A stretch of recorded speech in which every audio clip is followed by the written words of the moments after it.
बिस्मिल्लाहिर्रहमानिर्रहीम। अस्सलाम वालेकुम। तो आज की रेसिपी बहुत ही ज़बरदस्त है। यहाँ मेरे पास तकरीबन 1 प्याली चने की दाल है।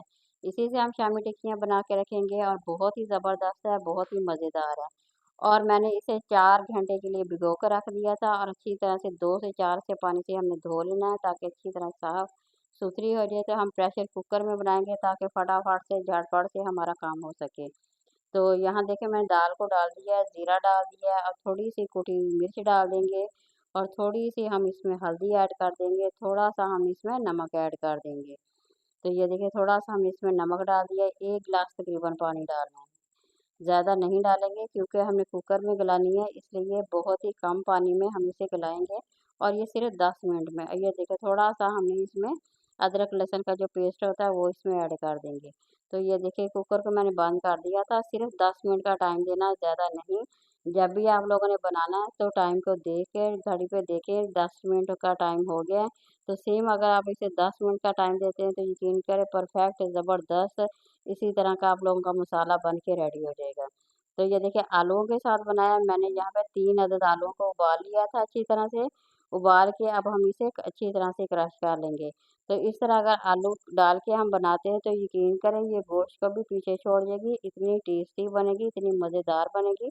जिस तरह से आप ठेले वाले से बाज़ार से लेके खाते हैं सेम उससे भी ज़्यादा जायका आने वाला है। घर में बहुत ही मज़ेदार और टेस्टी सी बनने वाली है ये शामी टिक्कियाँ। तो आप बना के इसे महफ़ूज़ करके भी रख सकते हैं। तो ये देखिए आलूओं को मैंने मैश कर लिया अच्छी तरह से। साथ ही हमने एक बिल्कुल बारीक सा चॉप किया हुआ प्याज़ डाल दिया है। साथ ही हमने सब्ज़ मिर्च जो होती है वो 4 अदद मिर्चें थी मेरे पास। उसे अच्छी तरह से बारीक उसकी कटिंग कर लेनी है ताकि उसका जो जायका मुँह में आता है वो बच्चों को कड़वाहट जो है वो अच्छी नहीं लगती, इसलिए बारीक कटिंग करेंगे। तो साथ ही मैंने सब्ज़ धनिया भी इसमें ऐड कर दिया है।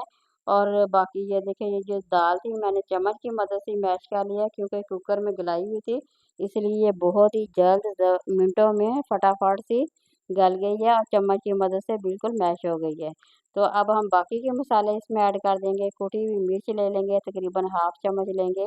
पहले भी हमने डाली थी इसलिए दोबारा फिर हाफ़ चम्मच डालेंगे, हल्दी, ज़ीरा पाउडर तमाम ये देखिए ज़ीरा गरम मसाला जो मैंने पीस के रख लिया था, ये उसी को हम इसमें ऐड कर देंगे। गरम मसाला खुश्क धनिया था, ज़ीरा था, गरम मसाला जितना भी होता है, उसे अच्छी तरह से पीस के इसमें डाल देंगे। तो ये देखिए चम्मच की मदद से तो अच्छी तरह से मिक्स नहीं हो रहा, तो यहाँ मैं अब करूँगी हाथों के साथ।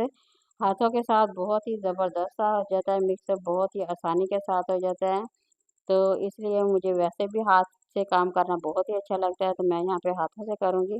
तो यदि मिक्स हो गया तकरीबन तो अब हम इसमें थोड़ा-सा कॉर्नफ्लोर डाल देंगे। वो इसलिए डालेंगे क्योंकि एक तो उसमें बहुत ही क्रिस्पापन आ जाता है, बहुत ही टेस्टी लगते हैं।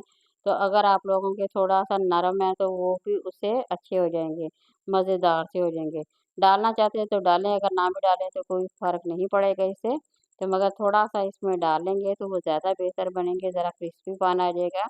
तो ये देखिए इसे अच्छी तरह से फिर हम मिक्स कर लेंगे, तो मसाला हमारा बहुत ही ज़बरदस्त सा ये रेडी हो गया है, बहुत ही ज़्यादा टेस्टी ये देखिए बन गया है। तो इसमें मैंने तमाम मसाले वही डाले थे, तो आलू मैंने डाल दिया था तकरीबन 3 आलू डाले थे, 1 अदद प्याज़ डाला था, कुटी हुई मिर्च डाली थी, सुरख मिर्च डाली हुई थी, हल्दी जितने भी मसाले थे वो मैंने इसमें डाल के अच्छी तरह से मिक्स कर लिया है। तो यहाँ हम इसकी छोटी-छोटी सी टिक्कियाँ बना लेंगे, तो आप चाहे तो इसके साथ बनाएँ या हाथों की मदद से बनाएँ, तो जिस तरह से आप लोगों को ईज़ी लगता है बना सकते हैं। तो मसाले मैंने एक दफ़ा फिर आप लोगों के साथ रिपीट कर दिए हैं। तो वही मसाले हैं, प्याज़ है, अदरक है, लहसुन है, वही डाल के हमने ज़बरदस्त सा ये देखिए इसका मसाला रेडी कर लिया है। तो इस तरह अगर आप बनाते हैं तो यकीन करें इसमें गोश्त डालने की भी आप लोगों को ज़रूरत नहीं पड़ेगी। तो ये किसी वक़्त भी आप बना के खुद खा सकती हैं, शाम की चाय के साथ बना के खाएँ तभी बहुत ही ज़्यादा मज़ा आता है।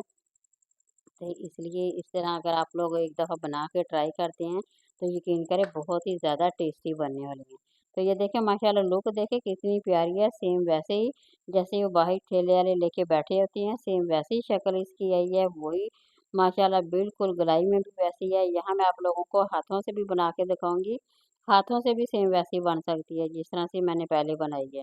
तो ये देखिए आहिस्ता-आहिस्ता आप लोगों ने गलाई करते जाना है, हाथों की मदद से इस तरह करते जाएँगे गोल रिंग की तरह इसे घुमाते जाएँगे तो माशाल्लाह बहुत ही ज़बरदस्त और खूबसूरत बनने वाली है। तो खूबसूरती हमारे अपने हाथ में है, जिस तरह से हम सफाई से साफ-सुथरा काम करेंगे, उस तरह से माशाल्लाह ज़बरदस्त हमारा जो काम हो जाता है और आसानी के साथ हो जाता है। तो जी ये देखें यहाँ ये मैंने देखे वो पहले तो उसी से बनाई थी, ये हाथ से बनाई है, बिल्कुल फ़र्क नहीं लग रहा, सेम उस जैसी बनी है। तो बाकी की मैं बना के आप लोगों के साथ शेयर करूँगी। तो माशाल्लाह ये देखिए ढेर सारी बन गई हैं। तकरीबन एक प्याली के साथ हमने बनाई है, तो ढेर सारी हमारी शामी टिक्कियाँ बन के तैयार हो गई हैं। तो इसे अब फ्राई करने की बारी है। तो ये देखिए माशाल्लाह लुक देखिए कितनी प्यारी है। इसमें देखिए जो सब्ज़ धनिया डाला है वो बहुत ही खूबसूरत लग रहा है। ज़ीरा, गरम मसाला जो इसमें ऐड किया है जब वो मुँह में आता है तो उससे बहुत ही ज़्यादा मज़ा आता है, बहुत ही ज़्यादा वो ऐसे मुँह में खुशबू सी आती है, तो उससे और ज़्यादा दिल करेगा आप लोगों का खाने का। तो 2 अदद अंडे लेके हम इसे फ्राई करेंगे आसानी के साथ फ्राई हो जाएँगे। बहुत ही आसान सा तरीका अभी मैं आप लोगों के साथ शेयर करूँगी, तो बहुत ही आसान से तरीके से ये फ्राई हो जाएँगे। तो देखिए पैन में मैंने घी गरम करके पहले ही रख लिया था, तो अब बारी है फ्राई करने की। तो अंडे के साथ अच्छी तरह से हम इसमें डिप कर लेंगे, दोनों साइडों से। तो आँच को बिल्कुल हल्का करेंगे, ना ज़्यादा तेज़ करना, ना ज़्यादा हम कम करेंगे। दरमियानी आँच पर बनाएँगे तो इस तरह वो अंदर से ज़्यादा तक पक जाएगी, तो वो बहुत ही ज़्यादा मज़ेदार सी बनेगी। तो ये देखिए माशाल्लाह बहुत ही ज़बरदस्त ये हमारी ये जो शामी टिक्कियाँ बन के तैयार हो गई हैं। तो आप लोगों ने ज़रूर इसे बनाना है, ज़रूर ट्राई करना है। तो कमेंट में मेरे साथ ज़रूर शेयर करें आप लोगों को ये कैसी लगी रेसिपी। तो ज़रूर बनाइए और ज़रूर बताइए। तो ये देखिए माशाल्लाह बहुत ही ज़बरदस्त ये बनाई। अच्छा जब आप लोग इसमें डालेंगे तो फ़ौरन से इसे नहीं पलटी करेंगे बल्कि इसे 2 मिनट के लिए इसी तरह से फ्राई होने देंगे। तो अगर आप इसे रेस्ट देंगे थोड़ी देर के लिए तो माशाल्लाह ये बहुत ही ज़बरदस्त बनेगी, टूटेगी भी नहीं बल्कि बहुत एक खूबसूरती भी आ जाएगी और ज़बरदस्ती बड़ी टिक्कियाँ बन के हमारी तैयार हो जाएँगी। तो इसी तरह से बनाएँ और एन्जॉय करें, बच्चों को दें, बहुत ही ज़्यादा बच्चों को पसंद होती हैं। चाहे आप इसे बर्गर भी बच्चों को बना के दे सकते हैं, वैसे भी खा सकते हैं, खा रोटी के साथ भी खा सकते हैं, जिस तरह से आप लोगों को ईज़ी लगे आप खा सकते हैं, बहुत ही मज़ेदार हैं। तो जब आप मेहमानों को देंगे तो यकीन करें कोई अंदाज़ा भी नहीं लगा सकेगा कि इसमें गोश्त भी डाला है कि नहीं डाला। क्योंकि ये इतनी टेस्टी बन गई हैं, इतनी मज़ेदार बन गई हैं और इसका जब आप इसकी लुक देखेंगे तो लुक से भी नहीं पता चलेगा कि इसमें गोश्त डाला है कि नहीं डाला। तो इसी तरह से बनाएँ और एन्जॉय करें, ये बहुत ही ज़्यादा टेस्टी है। तो नहीं देखने वाला है हर कोई मेरी वीडियो को ज़रूर सब्सक्राइब करें, बेल आइकन का बटन दबाएँ। इस तरह से जो आने वाली वीडियो वो आप लोगों को आसानी से मिल जाएगी। तो ये देखिए माशाल्लाह यहाँ पे मेरी बन के तैयार हो गई है। अब मैं आप लोगों के साथ दोबारा शेयर करूँगी कि ये कितनी प्यारी और कितनी ज़बरदस्त है। माशाल्लाह बहुत ही ज़बरदस्त मुझे तो इसकी लुक लग रही है। तो आप लोग भी कमेंट में मेरे साथ शेयर करें कि आप लोगों को कैसी लगी है। और इतना भी बताया करें कि आप किस जगह से आप मेरी वीडियो को देख रहे हैं और पसंद कर रहे हैं। तो ये देखें, यहाँ मैं थोड़ी-सी आप लोगों के साथ तोड़ के दिखाऊँगी, बहुत ही ज़्यादा गर्म है तो इसलिए आहिस्ता-आहिस्ता मैं आप लोगों के साथ तोड़ के शेयर कर रही हूँ, बहुत ही गर्म है। तो ये देखिए पुदीने की चटनी के साथ खाएँ, बहुत ही मज़ेदार, बहुत ही टेस्टी है। नई वीडियो के साथ मिलते हैं। अल्लाह हाफ़िज़।